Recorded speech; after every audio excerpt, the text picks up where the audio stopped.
The Pixel 2 is old, yet I replaced 2 batteries on one recently, one of them being this one, another being a customer's device. Google gives 7 years of software updates and assumed support for the Pixel 10, which kind of sounds insane, but here we are with a phone that is over 8 years old and is, well, not being supported, but still works to this day.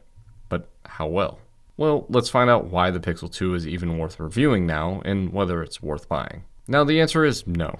Well, worth it, maybe, but is it something worth using daily? Up for debate. Personally, I love the all-metal design and the camera area, something that probably inspired the modern iPhone, but I do notice on the white one that it does seem to get dirty easily for some reason. It's also very easy to clean though with some rubbing alcohol. What's actually cool is that the SIM tray is on the left side, top has a hole for the microphone, and the right is where the volume and power buttons are, but the bottom has simply another microphone and the USB-C 3.1 Gen 1 port for 18 watts, but really 11 watts of wired charging, and yeah, 5 gigabits of data speed to pair with the UFS 2.1 storage chip that's in this phone. All of this metal with a grip sensor, allowing for you to trigger the assistant, which now obviously becomes Gemini. Yeah, by the way, pretty much anything can run Gemini, even if the commercials make you think that they can't. The back has that little piece of glass, which seems to be Gorilla Glass 5, showing how bad phones are when companies skim for 3 when 5 was used in a flagship from 2017.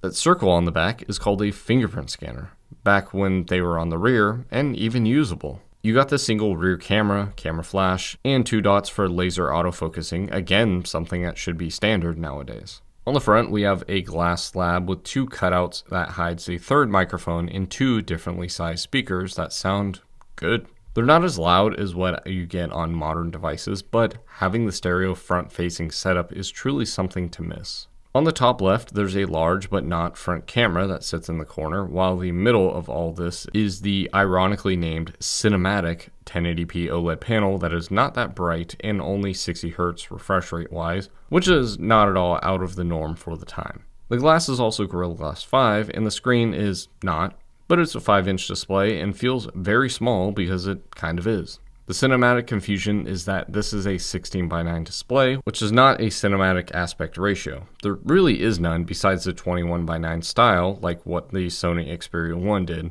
RIP. Quality-wise, the screen looks great for content, no HDR, but at least we get the benefits of being OLED, true blacks, and double tap to wake with that always on display. My issue is the brightness at about 400-ish nits, which again was okay in 2017, but means good luck on trying to see anything in bright areas and don't even try to use it outside unless it's darker. As for connectivity, we obviously don't have 5G, but we do get the better version of 4G LTE, Wi-Fi 5, as well as Bluetooth 5, and again, normal expectations on an older phone, just no headset jack, which at the time was unsatisfyingly new. This was, however, IP67 dust and water resistant and is still 143 grams, as well as having a 143% chance that not a single Pixel 2 that's out there is still water resistant. One interesting thing is that this phone does support eSIM, actually being the first phone to support eSIM in general. Did you know what the first phone to only support eSIM was? The 2019 Motorola Razr that was released in 2020. Finally, moving into the phone, we have the aging Snapdragon 835 as well as 4 GB of RAM and 64 or 128 GB of UFS 2.1 storage speed, this one sadly being the former. What's also sad is that we are stuck on Android 11, which isn't really a bad part, but the fact that it is a Verizon Pixel means that it is unlocked for any carrier, but it is not bootloader unlocked. Yes, carriers are actually asking Google to make these devices more likely to be e-waste in the future because they don't want you to unlock the bootloader to give your phone more support in the future via custom ROMs, or better yet, something like Graphene OS. Whenever I make these review videos, there's always some irony. So like for example, this is a Pixel 2 as well, which is the video that you're watching right now. But you can see on the bottom, or you could see there was like a little lock button.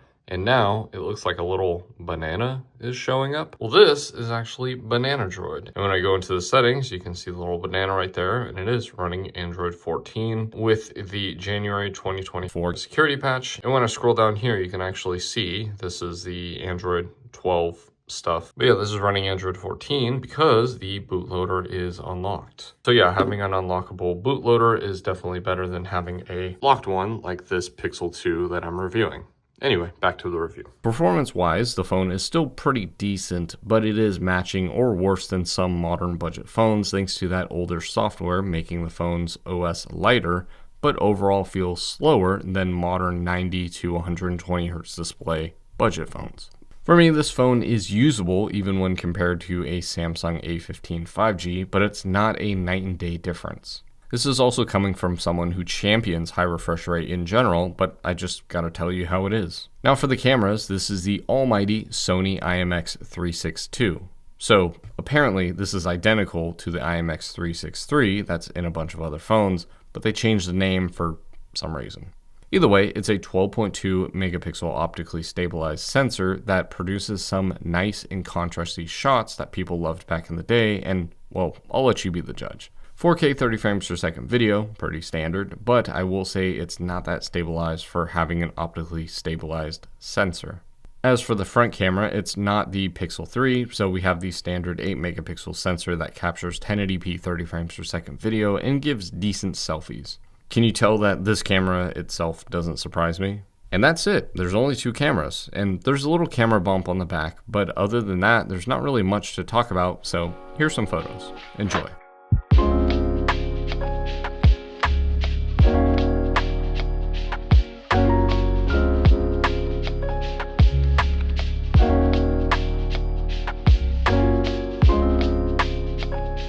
Just so you know, with this phone, you can use Storage Saver Backup for unlimited photos and it will not affect your cloud storage. And that means 16 megapixel or lower photos won't get compressed. With that said, don't buy this phone for the free cloud storage.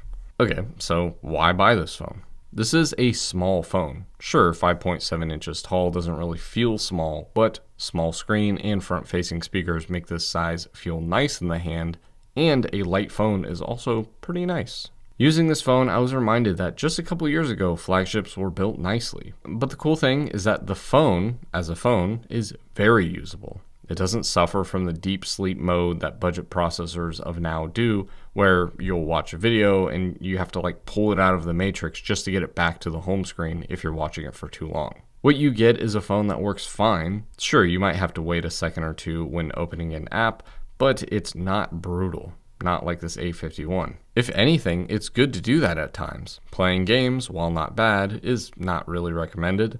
It still plays most games with great success even when it is a heavy game. The biggest issue is the battery. While size doesn't matter, a 2700 milliamp battery that's probably 8 years old yields these results, while putting a new one gives me these. 1% average per minute of screen on time isn't really that great, but making it last through the day with mainly YouTube viewing is not bad, surprisingly. Then for charging speed, it's 18 watts, but apparently it locks down to 10 to 11 watts. That said, my charger went up to 15 watts of charging when I was charging this, so I'm not really sure if that lock was removed or what, but charging isn't the fastest out there because it doesn't stay over 12 watts for long. I'm conflicted when using this phone, trying to decide if it's worth buying or not, but the price is what matters the most, right? Well, I got this phone for $5, so for me, it's a great addition to the list of phones that I have, but it's nowhere near a daily driver for me. For $50 to $70, it's a decent phone, but slightly under $100 is a little much. That said, you'll want to replace the battery, and that is not expensive, but it's also not the easiest thing to do.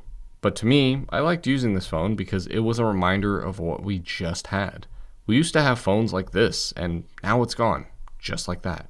Somehow, something from 2017 is considered nostalgic. And that's my confused review of the Pixel 2, a phone that reminds me of better times. But what do you think? Is a 2017 flagship too old? Let me know, and as always, thanks for watching.